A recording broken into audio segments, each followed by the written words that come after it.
வணக்கம். வங்கித் தேர்வுகளுக்கு தயாராகிற உங்களுக்கு தலையங்க பகுதிகள் எவ்வளவு முக்கியம்னு தெரியும்.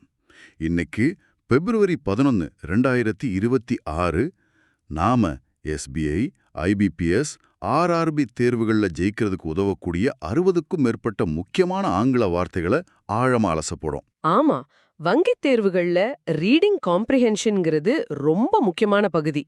பொருளாதாரம், சர்வதேச மோதல்கள், கொள்கைகள்னு ரொம்ப சிக்கலான தலைப்புகள்ல இருந்து தான் பத்திகள் வரும். இதுல நல்ல மதிப்பெண் வாங்க வொக்காபுலரி ரொம்ப வலுவா இருக்கணும். சரி, அப்போ இன்னைக்கு நாம வார்த்தைகளை அதோட அர்த்தத்தோட மட்டும் பார்க்காம அது எந்த சூழல்ல பயன்படுதுன்னு பார்க்க போறோம் இல்லையா? மிக சரியா. ஒரு வார்த்தையோட தமிழ் அர்த்தம், அதோட ஒத்த சொற்கள், அப்புறம் முக்கியமா அதோட கான்டெக்ஸ்ட், இதுதான் நம்மளோட அணுகுமுறை. வாங்க ஆரம்பிக்கலாம். அருமை. நம்மளோட முதல் பகுதி மோதல் மற்றும் தீவிரமடைதல், அதாவது கான்ஃப்ளிக்ட் அண்ட் எஸ்கலேஷன். இதுல முதல் வார்த்தை என்ன? முதல் வார்த்தை engaged, அதாவது ஈடுபட்ட. உதாரணத்துக்கு, the two nations were engaged in a war. இரண்டு நாடுகள் போரில் ஈடுபட்டிருந்தன. இது பேச்சுவார்த்தைக்கும் பொருந்தும். சரி, அடுத்த வார்த்தை எஸ்கலேட்டிங், அதிகரித்து வரும். இத கேட்கும்போதே ஒரு பதற்றம் உருவாகிற மாதிரி இருக்கே. ஆமா, எஸ்கலேட்டிங் டென்ஷன்ஸ் அப்படின்னு தான் செய்திகள்ல சொல்வாங்க. அதாவது பதற்றம் மெதுவா ஆனா சீரா அதிகரிச்சுட்டே போகுதுன்னு அர்த்தம். அடுத்த வார்த்தை ஸ்பைரல், சுழல். டவுன்வர்ட் ஸ்பைரல்னு அடிக்கடி கேள்விப்பட்டிருக்கேன். கரெக்ட்.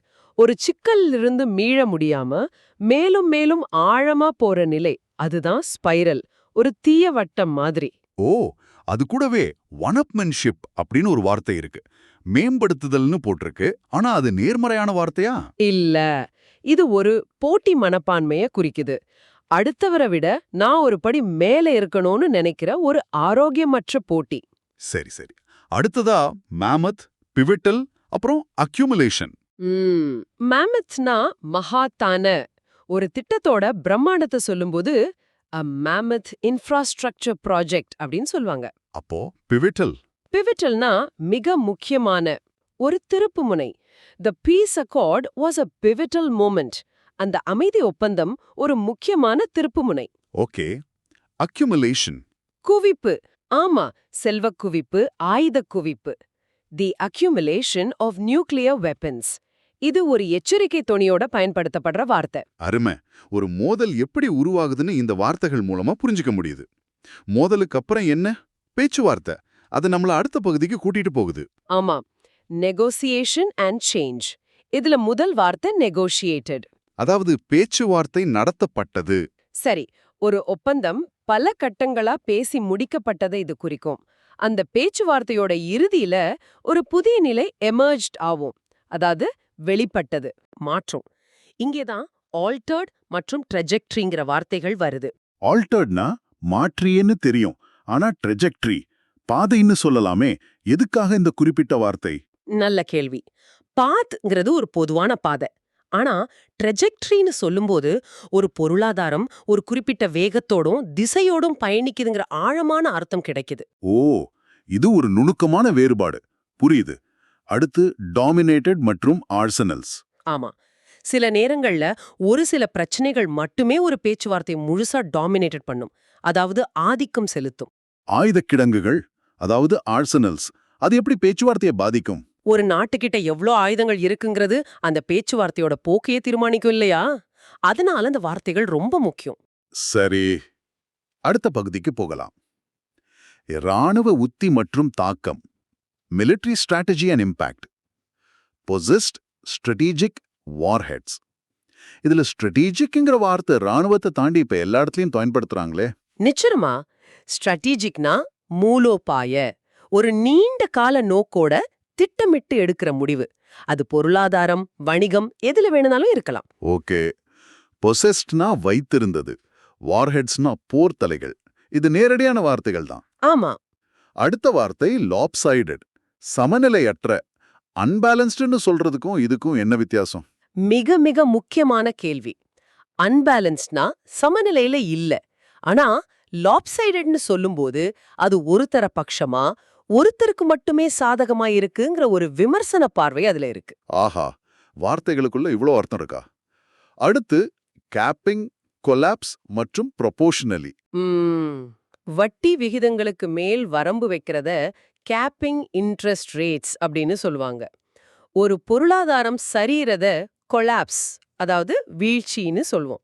ப்ரொபோஷனலி விகிதாச்சாரமாக வரி போன்ற சுமைகள் வருமானத்துக்கு ஏத்த விகிதத்துல இருக்கணும், அதுதான் ப்ரொபோஷனலி. அருமை. இப்போ கட்டமைப்பு, கொள்கை மற்றும் லட்சியம் பகுதிக்கு போகலாம். Structure, policy and ambition. முதல் வார்த்தை ஃப்ரேம்வொர்க். ஃப்ரேம்வொர்க்னா கட்டமைப்பு, ஒரு ஒப்பந்தத்தோட அடிப்படை விதிகள், அதோட கட்டமைப்பு. அடுத்தது டிப்ளாயபிள். பயன்படுத்தக்கூடிய, இது ராணுவ சம்பந்தப்பட்ட வார்த்தை தானே?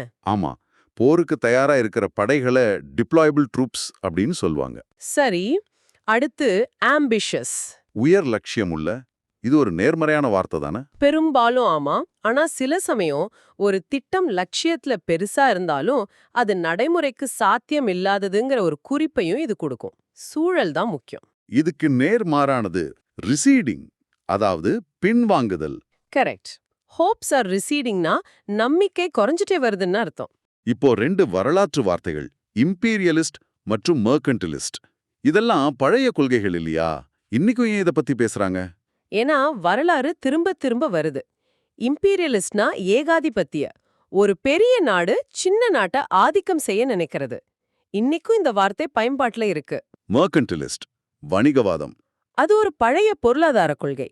ஏற்றுமதியை அதிகப்படுத்தி இறக்குமதியை குறைச்சு செல்வத்தை சேர்க்கிறது. இன்னைக்கு சில நாடுகள் கடுமையான வர்த்தக கட்டுப்பாடுகள் விதிக்கும் போது அவங்கள நியோ மெர்கன்டிலிஸ்ட்னு விமர்சிக்கிறாங்க. இது கூட கிரேவிங் அப்படிங்கிற வார்த்தையும் சேர்த்துக்கலாம். ஆசை. தி ரெஜீம்ஸ் கிரேவிங் ஃபார் எக்ஸ்பான்ஷன், ஒரு நாட்டின் தீராத அதிகார பசி. மிகச்சரி. 5வது பகுதிக்கு போகலாம். கொள்கை மற்றும் புத்துயிர், ஐடியாலஜி அண்ட் ரிவைவல். இதுல முதல் வார்த்தை டாக்ட்ரின்ஸ், கோட்பாடுகள், ஒரு நாட்டோட வெளியுறவு கொள்கையோட அடிப்படைகள். சில சமயம் கைவிடப்பட்ட பழைய திட்டங்களை திரும்ப கொண்டு வருவாங்க. அதுதான் ரீசசிட்டேட்டட். மீண்டும் உயிர்ப்பிக்கப்பட்ட. ஆமா, revived, restored. The government resuscitated the abandoned project. ஒரு நாடு ஆயுதங்களை சேமிச்சு வைக்கிறத ஸ்டாக் பைல்னு சொல்றோம். இது அக்யூமுலேஷன் மாதிரி தானே? கிட்டத்தட்ட ஆமா. ஆனா ஸ்டாக் பைல்ங்கிறது ஒரு மூலபாய நோக்கத்தோட அவசர காலத்துக்காக சேமிச்சு வைக்கிறது. சரி. சிக்னலிங், சமிக்கை செய்தல். ஆமா, ஒரு தலைவரோட பேச்சு கொள்கை மாற்றத்துக்கான ஒரு சமிக்ஞையா இருக்கலாம். Signalling a shift in policy. அடுத்தது பவுண்ட், கட்டுப்பட்ட மற்றும் நோபல், உன்னதமான. சர்வதேச சட்டங்களுக்கு நாடுகள் கட்டுப்பட்டவை. Nations are bound by international law. நோபல்னா ஒரு உன்னதமான நோக்கம். Nuclear disarmament remains a noble goal. அது அடைய கஷ்டமா இருந்தாலும் நோக்கம் உயர்ந்தது. இப்ப நாம தேர்தல் களத்துக்குள்ள நுழையிறோம்.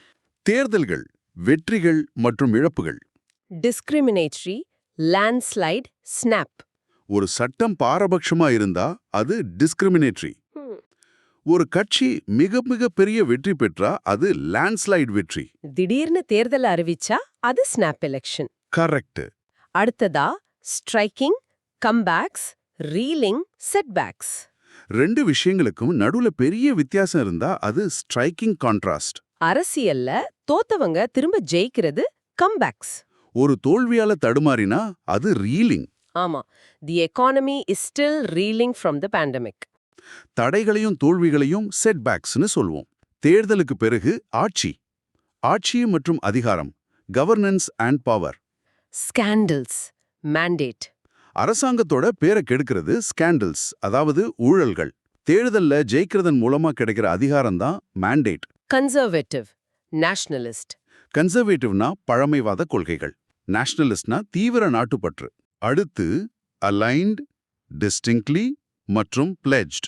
ஒருத்தரோட கருத்துக்கள் ஒரு கட்சியோட கொள்கைகளோட ஒத்துப்போனா அது க்ளோஸ்லி அலைன்ட். ஒரு கொள்கை பழையதிலிருந்து முற்றிலும் மாறுபட்டிருந்தா அது டிஸ்டிங்க்ட்லி டிஃப்ரெண்ட். பிளெட்ஜ்ட்னா உறுதியளித்தது, தேர்தல் வாக்குறுதி மாதிரி. ஆமா, ப்ராமிஸ்ட், வவுட். சரி. அரசாங்கம் ஆட்சிக்கு வந்ததும் சில நடவடிக்கைகள் எடுக்கும். அது நம்மள அடுத்த பகுதிக்கு கூட்டிட்டு போகுது. செயல், எதிர்வினை மற்றும் அமலாக்கம். இதுல கிராக் டவுன், இம்போஸ்னு கொஞ்சம் கடுமையான வார்த்தைகள் இருக்கு. ஆமா, கிராக் டவுன்னா அடக்குமுறை, சட்டவிரோத செயல்களுக்கு எதிரான கடுமையான நடவடிக்கை. இம்போஸ்னா திணித்தல், புதிய வரிகளையோ விதிமுறைகளையோ அரசாங்கம் திணிக்கும் போது இந்த வார்த்தையை பயன்படுத்துவாங்க. இதுக்கு நடுவுல இமிகிரேஷன், ப்ராஸ்பெக்டிவ்னு 2 வார்த்தைகள். இமிகிரேஷன், குடியேற்றம், இது இன்னைக்கு ஒரு உலகளாவிய விவாதப் பொருள். ப்ராஸ்பெக்டிவ்னா எதிர்பார்க்கப்படும், ப்ராஸ்பெக்டிவ் கேண்டிடேட்ஸ் வருங்கால வேட்பாளர்கள். சில சமயம் அரசாங்கம் தலையிட வேண்டியிருக்கும், அது இன்டர்வீன். ஆனா சில சமயம் அதுவே பிரச்சனையை தூண்டிவிடும், அது ப்ரொவோக்கிங்கா. சரியா சொன்னீங்க.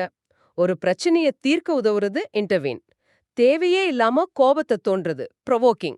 ரெண்டுக்கும் பெரிய வித்தியாசம் இருக்கு. அடுத்தது 9வது பகுதி, சர்ச்சை மற்றும் தீர்வு, டிஸ்பியூட் அண்ட் ரெசல்யூஷன். முதல் வார்த்தையே ரொம்ப சுவாரஸ்யமா இருக்கு. பாரடாக்ஸ், முரண்பாடு. பாரடாக்ஸ்ங்கிறது கேக்குறதுக்கு தவறா தெரிஞ்சாலும் அதுக்குள்ள ஒரு ஆழமான உண்மை இருக்கும். ஒரு உதாரணம் சொல்ல முடியுமா? நிச்சயமா. It is a paradox that greater connectivity has led to more social isolation. அதாவது தொழில்நுட்பம் நம்மள அதிகமா இணைச்சிருந்தாலும் அது அதிக சமூக தனிமைக்கு வழிவகுத்திருக்கு. இது ஒரு முரண்பாடு தானே? ஆமா, அருமையான உதாரணம். அடுத்து கான்ட்ரவர்ஷியல், அர்ஜ்ட் மற்றும் அமெண்ட். மறுபரிசீலனை செய்ய சொல்லி தலைவர்கள் அரசாங்கத்தை அர்ஜ் பண்ணுவாங்க, அதாவது வலியுறுத்துவாங்க. சட்ட திருத்தம் தான் அமெண்ட். ஆமா, ரிவைஸ் அல்லது மாடிஃபை. இந்த தொகுப்புல இன்னும் 3 வார்த்தைகள் இருக்கு. பாசிபிஸ்ட், ப்ரொவோகேட்டிவ், இம்பெரலிங். பாசிபிஸ்ட்னா அமைதிவாத, போரை விரும்பாத கொள்கை. ப்ரொவோகேட்டிவ்னா அமைதியை கெடுக்கிற மாதிரி தூண்டுகிற பேச்சு அல்லது செயல். அப்படிப்பட்ட செயல்கள் அமைதி பேச்சுவார்த்தைகளை ஆபத்தில் ஆழ்த்தும், அதுதான் இம்பெரலிங். கரெக்ட். Endangering, risking. நாம இறுதி பகுதிக்கு வந்துட்டோம். ஸ்திரத்தன்மை மற்றும் நடைமுறைவாதம். முதல் வார்த்தை ஆம்பிகுவிட்டி, தெளிவின்மை. இதுல ஸ்ட்ராட்டஜிக் ஆம்பிகுவிட்டின்னு ஒரு பதம் இருக்கு. அதாவது ஒரு நாடு ஒரு குறிப்பிட்ட சூழல்ல எப்படி நடந்துக்கோன்னு தெளிவா சொல்லாம மழுப்புறது. இது ஒரு ராஜதந்திர உத்தி. ஓ, அப்படியா? சரி. அடுத்து ரீவைட்டலைசிங், பர்சிஸ்டன்ட், ரிஜிட் மற்றும் பிராக்மேட்டிக்.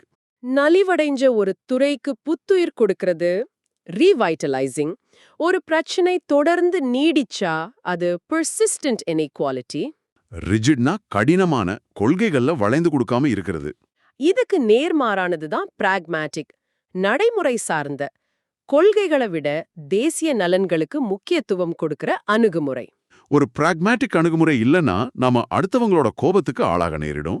இது நம்மள இன்றைய இடியம் ஆஃப் த டேக்கு கூட்டிட்டு போகுது. ஆமா, அருமையான இணைப்பு. இன்றைய idiom on the wrong side of someone. இதோட தமிழர்த்தம் ஒருவரின் கோபத்திற்கு ஆளாதல்.